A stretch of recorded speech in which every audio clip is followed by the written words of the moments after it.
Subaru XV has been replaced by the Crosstrek, so this week we'll go through some of its specifications and features, and then I'll take it out on the road.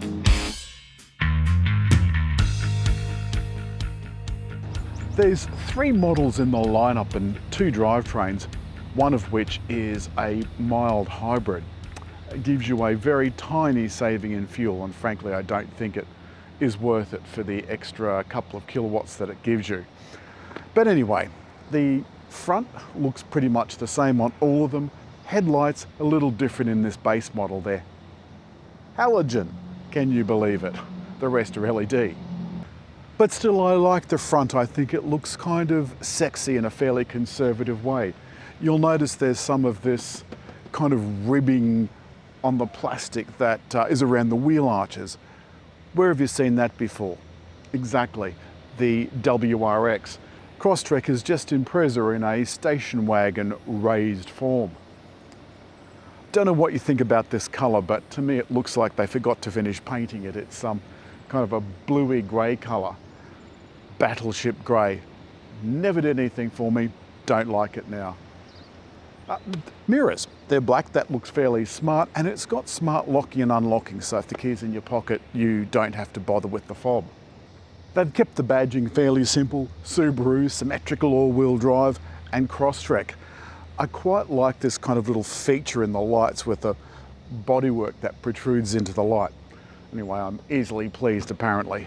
There's no locking button on this base model at the back, so when you close the tailgate when you're out shopping, you've got to schlep around the front to lock it. In the back, we have, hurrah, a spare tyre, and it's a full-size one, but it is steel, not an alloy. There are clever little things back here. There's a seat belt there, and this is for the rear seat position. So if you've got no one sitting in it, you can just get it right out of the way. It's kind of snug in here, not gonna lie. At the back of the console, there's a 2 amp USB and a 3 amp USB-C.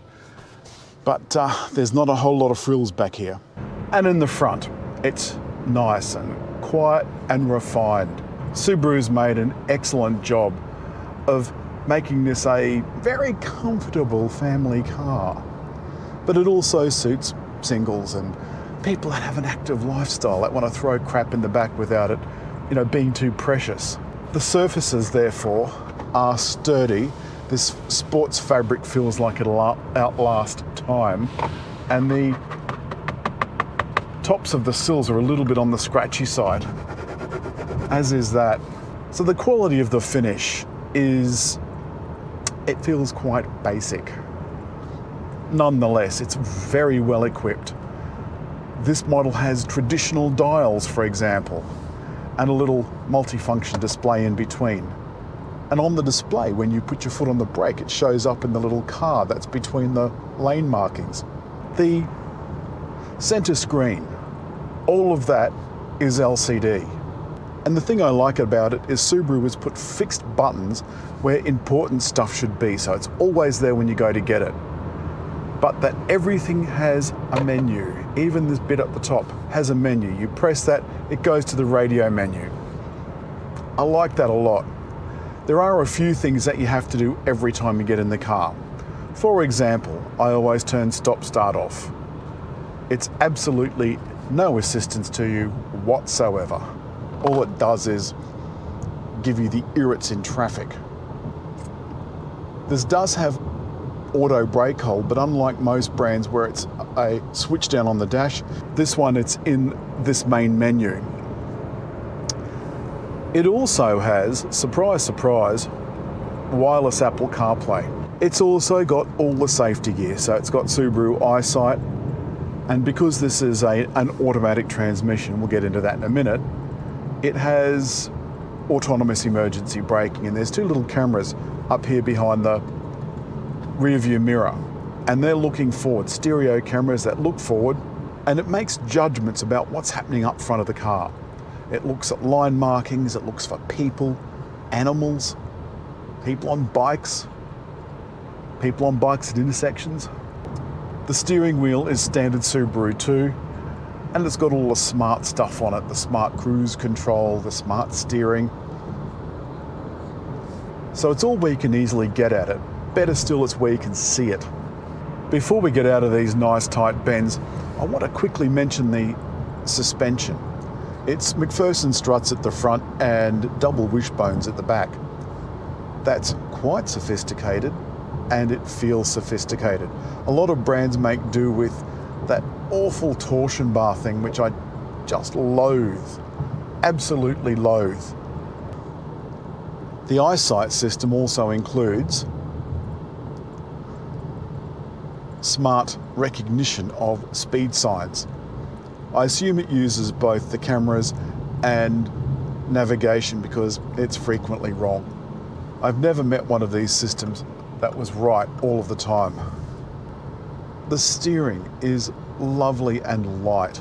It does have drive modes, S and I, S being sporty, though any car with a CVT that has a sports mode is a bit of an enigma. CVTs, constantly variable transmissions, they're the most awful thing since the creation of the Kardashians. Absolutely awful. There are paddles, you'll notice, even on this model. And what that's intended to do is to give you some control over the ratios of your constantly variable transmission, which would make it not constantly variable. So why put it in? In any event, we have a horizontally opposed engine and symmetrical all-wheel drive. And every Subaru has all-wheel drive except for the jointly produced BRZ.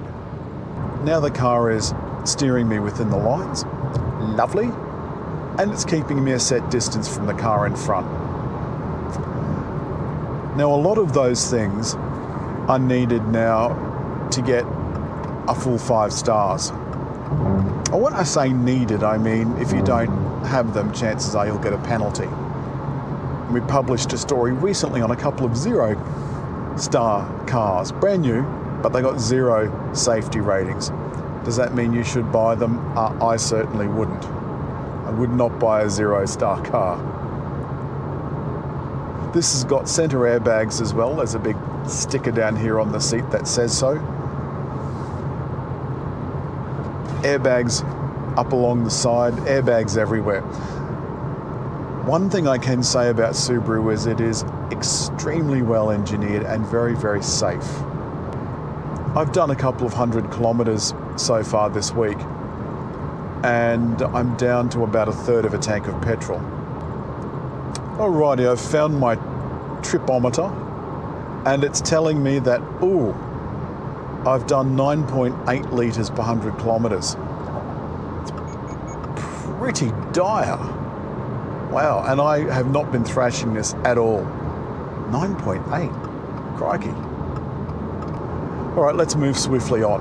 One of the other systems this car has is a recognition system. So when I got in, a little sign flashes up that it's scanning me. It scans me and then it sets the things that I like.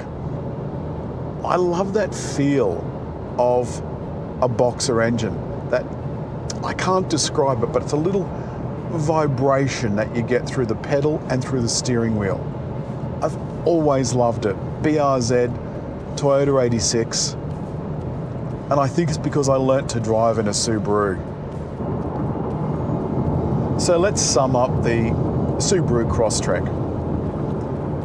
It is a good little all-rounder. It's a nice size for a couple or a family, maybe, small family. It's easy to park. The engine is absolutely lovely, but it could do with some more power.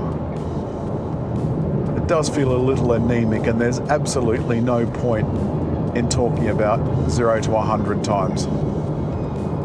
No point. For this, I would expect the fuel consumption to be better. It's gone down to 9.5 litres per 100 kilometres, but that's still much more than I'd have thought it would get. And that's all this week from Subaru's Crosstrek. If you've enjoyed it, hit like, leave a comment, but above all, over there to subscribe.